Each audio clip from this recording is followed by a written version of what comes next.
Comics in Overland Park, Kansas. It's time for brand new comic book reviews. I'm going to count down my top 3 favorite books from this week of the big companies, and then I'm going to do an indie book, and I'm going to do a kids book. So let's kick it off with my number 3 pick, X-Men number 12.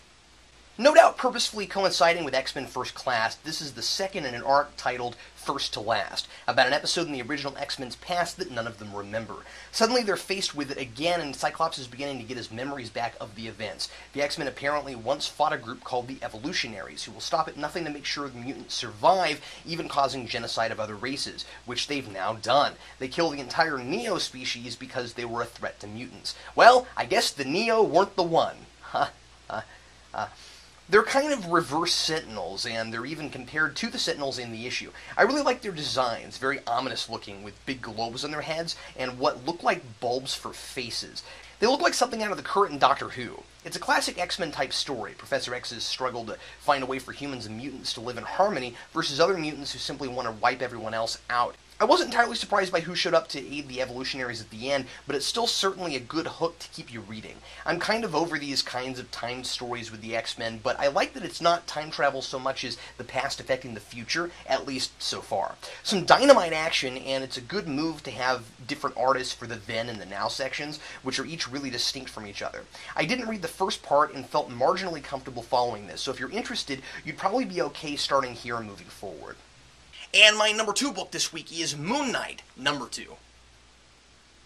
This series continues to deliver with the bizarre, dark, and gritty adventures of our favorite hero with multiple personality disorder. Now that we're past the first issue, I feel like I can spoil this. Moon Knight not only thinks he's working with Spider-Man, Captain America, and Wolverine, who are all in his head, but he's subconsciously dressing up as each of them too. And it's really confusing to the bad guys he's fighting, who thought they were battling Spider-Man.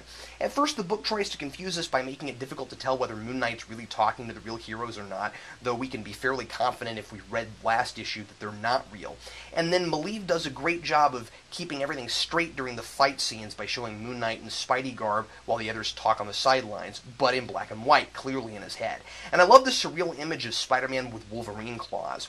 The fights are pretty brutal, not Punisher Max or anything, but like I said, gritty and painful looking. And without giving anything away, the mystery about the dead Ultron is getting more and more interesting. This is right up there with FF and Venom for me for favorite new Marvel titles. Finally, my top pick for the week is Flashpoint, number 2.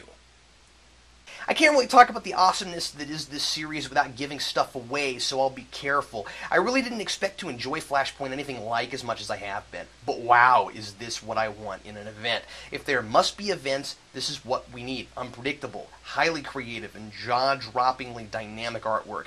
Barry is seeking help from Batman, who, you'll know if you've read number 1, isn't who you'd expect, and he's just plain scary. Barry goes into the cave, and after Batman breaks some bones, Barry finally convinces him that reality has changed, which is tough since he doesn't have any powers, and he does it partly by showing him the costume that pops out of his ring. It's really funny when Batman questions how it can even fit in there. Barry decides the first thing he needs to do is try to get his powers back, and Batman helps him. And you've got to read the ending for yourself. I said with number 1 I was more shocked and impressed with the end of that issue than I have been with anything in a long time, and wouldn't you know it, I had a similar reaction this time too. I know it's an alternate reality, and I know it's ultimately going to change, apparently into a new DC rebooted universe, but that doesn't change how fresh, fun, and intense this is. Can't say enough good things about it. And now let's jump over to our indie book for the week. Today's indie book is Hellboy, The Fury, number 1 of 3. I guess Dark Horse is barely indie, but it's not one of the big 2, so there you go. This issue is chock full of the intricate mythos and alternate history fans have come to expect from Mignola, and it doesn't disappoint. I haven't been reading any Hellboy series lately, so I appreciated the blurb at the beginning that catches us up to speed.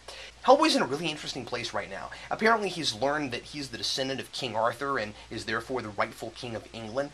As zombies are all the rage right now, Hellboy has to face off against the, quote, noble dead of Britain, which is admittingly pretty cool to look at, even if zombies are everywhere right now. I love all the historical and mythic references. Not 2 pages in, someone mistakes Hellboy for Thor because they see his rock arm under his robe and thinks it's Thor's hammer. There's a really scary creature that was apparently unleashed by Rasputin in another series, and it's about to unleash hell on Earth. Looks like fun. This is just a 3-issue series, and well worth your time. And finally, my kids' pick this week is Sonic the Hedgehog number 225. This series is gearing up for a 4-part event that I'm really intrigued by called Sonic Genesis, which is being advertised with a cover based on the box art from the original game. It is Sonic's 20th anniversary, after all. I'm a sucker for nostalgia, so I was curious. I haven't read this series since I was a kid, and I was surprised to find that it hasn't changed much, or perhaps it's kind of changed back. Most of the characters are the same, and I was relieved to see Robotnik called Robotnik and not Eggman. The book reads like an 80s Saturday morning cartoon. The plot is fairly typical, mostly just Sonic and his friends trying to sabotage Robotnik's death egg per usual, but I really appreciate that the book isn't trying to dumb down its language for the kids. It uses a fairly sophisticated and diverse vocabulary, and it allows its characters to be clever. Especially Robotnik, who makes fun of himself on accident and utters subtle pop culture references, like, "I love it when a plan comes together." There are also a lot of great little nods to the fact that this is a video game world, like when Robotnik says, "With an army of slave laborers, you can collect enough rings to accomplish anything." And Sonic's just a lot of fun. He gets all giddy and fanboyish when he gets to fight yet another Metal Sonic. And I also really love the scene where they walk into an unnecessarily elaborate room on the Death Egg and Sally says, "What in the world is all this for?" And Sonic says, "It's Eggman. Does he really need a reason?"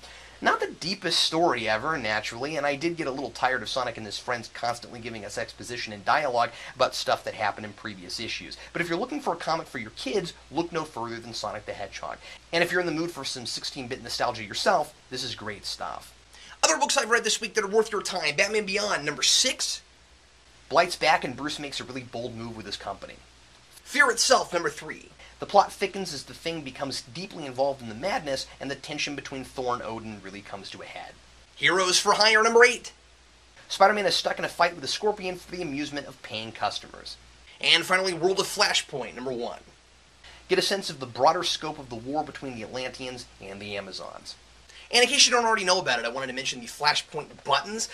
These correspond to the Flashpoint tie-ins. So any of the 16 tie-ins that you happen to get while supplies last at your local comic book store, most of them will have these, and you'll be able to get a button free with your Flashpoint tie-ins. Pop Culture Comics has them. So once again, if you're ever in the Kansas City area, be sure to check out our sponsor, Pop Culture Comics. That's right where I am at this very moment, and they have a fantastic selection of new action figures, of new comics, all kinds of other really great stuff, including t-shirts like Gotham City Police and Central City Crime Lab. I just thought these were nifty, so I thought I would show them to you. Thanks a lot for watching. I'm Captain Logan, and happy reading.